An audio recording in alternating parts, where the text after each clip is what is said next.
On va passer maintenant au dossier du jour. Je vous en parlais en ouvrant l'émission. Un musée des maths en plein Paris. L'idée peut paraître un peu folle. C'est surtout un projet passionnant, porté par un vrai passionné. On en parle avec la rockstar des maths françaises, Cédric Villani.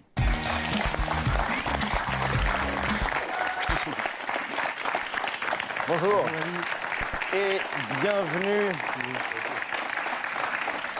Bon, partout où vous déplacez, vous rencontrez des gens pour qui les maths ont été un cauchemar et vous en êtes un passionné. Vous avez autour de la table quelques cas d'anciens élèves totalement traumatisés. Nicolas, par exemple. Mais vous avez aussi une baquesse mention très bien, une vraie fan de maths, Ophélie. D'où est venue cette idée, Cédric Villani, d'ouvrir un musée des maths? Qu'est-ce qu'on peut y montrer? Dans un musée des mathématiques, on peut raconter des belles histoires, on peut expliquer aux gens pourquoi on a fait des mathématiques depuis des siècles, quels problèmes on voulait résoudre avec ça, et aussi comme ça fait partie de la culture, de l'histoire, des grands projets.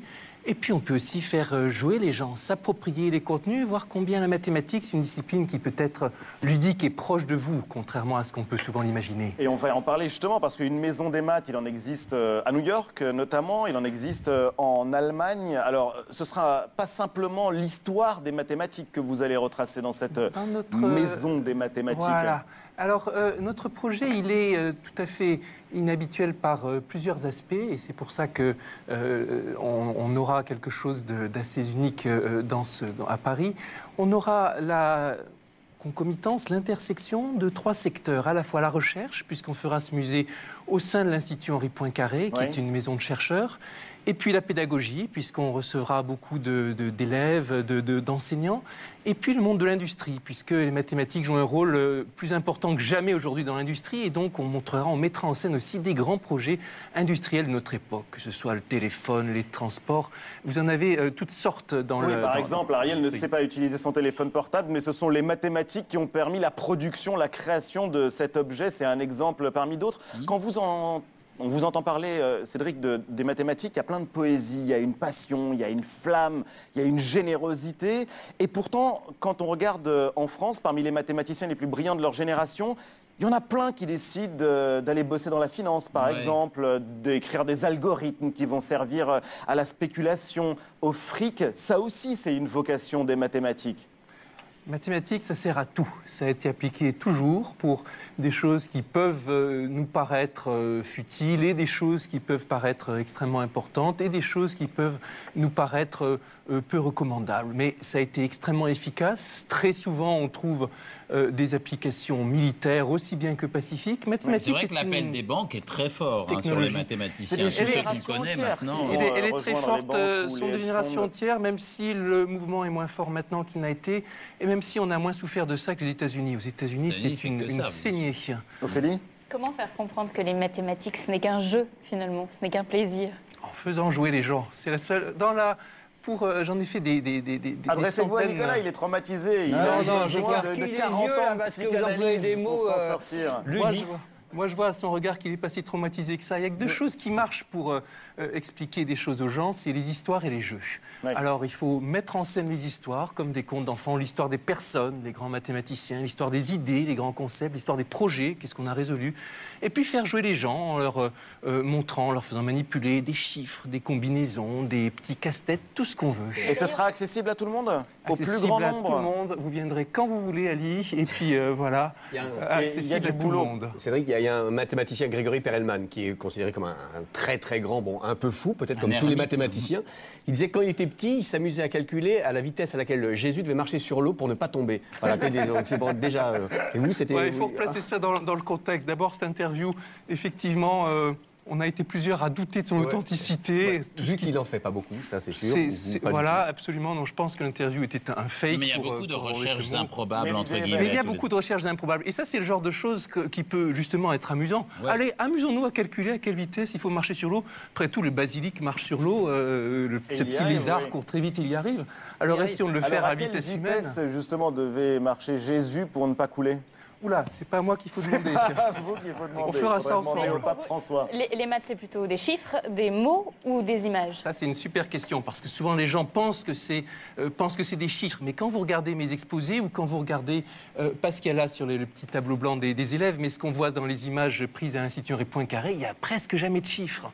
Oui. Ce sont des mots, ce sont des concepts, ce sont Des des symboles. images aussi. Des images pour nous aider à penser et puis des concepts qu'on assemble pour faire des preuves. Alors, assez avec les questions des bonnes élèves, là. Comment vous expliquez que des gens comme moi, on puisse à ce point être repoussés par cette discipline qui a l'air de vous enchanter, comme ça, de vous illuminer de bonheur? Vous savez, discipline, elle m'enchante, mais il m'a fallu beaucoup de temps pour l'apprivoiser, et puis des lectures, et puis les bonnes personnes à rencontrer, les bons points d'entrée. Mathématiques, c'est facile pour personne. C'est une tournure d'esprit particulière où il faut s'ingénier à faire des raisonnements logiques dans notre cerveau qui n'a pas été fait pour ça. Il faut dire les choses franchement. L'irrationnel se porte beaucoup mieux que le rationnel dans l'espèce humaine. Ça, c'est sûr. Et donc, c'est toute une gymnastique qu'on apprend. Faire une preuve, faire des arguments déductifs et non pas des généralisations hâtives. Et c'est dur. Et il faut y aller tranquillement, doucement, en vous prenant par la main. Mais Cédric, vous savez qu'il y a un paradoxe français. D'un côté, et vous en êtes l'un des plus beaux exemples, une école de mathématiques reconnue dans le monde entier, 8 médailles Fields, l'équivalent du Nobel sur 10 sont françaises au cours des dernières années. Et en même temps, c'est une matière qui est difficile à enseigner. Beaucoup décrochent dès qu'on atteint des niveaux d'abstraction un peu trop pointus, un peu trop élevés. C'est un vrai paradoxe, il y a un problème de pédagogie des maths. Il y a la pédagogie mathématique, ça aussi, quand on voyage, on se rend compte que c'est un sujet qui est difficile partout. Oui. Et tous les grands pays du monde, ils ont en tête d'essayer de mettre en place leurs réformes, leur façon de mettre en place les choses. Il faut y aller tranquillement et pas à pas. Aux États-Unis, il y a quelques années aussi, ils sont allés la grande réforme qui va faire de nous la plus grande nation mathématique du monde, et ça a été la catastrophe. En matière d'enseignement, on a souvent des mauvaises surprises, on l'a expérimenté plusieurs fois en France. Il faut tester tranquillement, voir ce qui marche pas, et y aller sur la durée. Et faire en sorte que des filles aussi s'investissent dans les filières Très mathématiques. important. Parce que tout à l'heure, on a vu l'image d'une petite fille au tableau. On a Ophélie qui est la meilleure Elles et de sont loin en maths brillantissimes autour dans de ce ce domaine. tableau. Mais les filles restent malgré tout très peu nombreuses dans ces filières-là. Et ça, vous l'expliquez comment ? Il y a plusieurs facteurs. Alors, c'est un sujet complexe, comme tout ce qui est la motivation, comme tout ce qui est la vocation. Il est certain d'abord que pendant des siècles, on a empêché les filles de faire des études. Il est normal que Oui. ça manque de modèles féminins dans les grands scientifiques après. Et puis, il est certain aussi qu'il y a toutes sortes de préjugés, de clichés qui polluent le débat et qui empêchent les gens d'avoir une vision sereine. Il y a aussi une question souvent de plafond de verre, comme on dit. Les filles ont tendance à sous-estimer leur capacité à être compétitives. Est-ce que vous n'avez pas l'impression qu'on utilise beaucoup, par exemple, les mathématiques, en tout cas une apparence de mathématiques, pour des probabilités, pour le commerce international, pour des tas de choses qui finalement restreignent beaucoup l'univers créatif, et que les gens devraient se frotter aux mathématiques, se sentir plus humbles peut-être parfois? Ça, c'est certain. Quand on est mathématicien, on est extrêmement humble par rapport à ça. D'abord, on se rend compte qu'on n'arrête pas de se planter.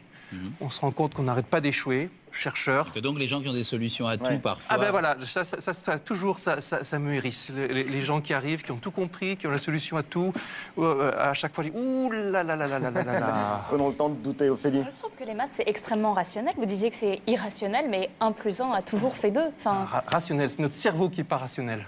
C'est notre cerveau qui n'est pas rationnel et qui a tendance tout de suite à aller chercher la généralisation hâtive.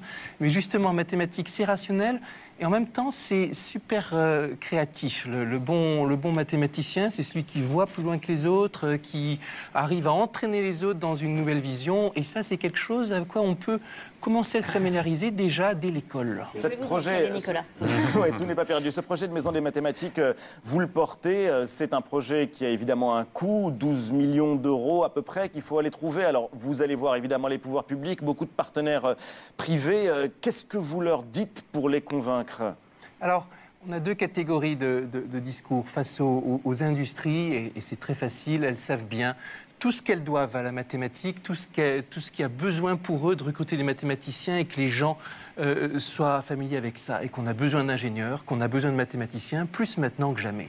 Et donc c'est très facile de convaincre. On a des grandes entreprises comme IBM, Dassault Systèmes, Orange, Thales, RTE. Toutes ces entreprises, elles savent bien que c'est un enjeu pour eux de communiquer à travers Donc ce sont les pouvoirs publics les plus rétifs. Sur les pouvoirs publics, on y arrive, mais en ce moment c'est dur, hein, les budgets des pouvoirs publics.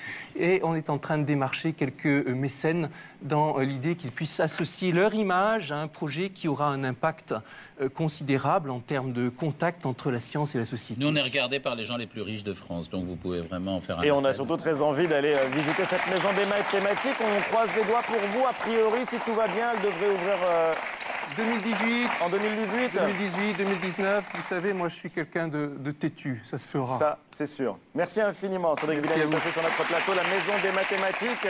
Comment travaillent les mathématiciens? Si vous voulez en avoir un aperçu, c'est un livre passionnant qui est publié au Cherche Midi et qui est paru récemment. Merci infiniment. On se retrouve juste après la pub avec l'actualité, le journal de Caddy, le zapping et tout le reste. À tout de suite.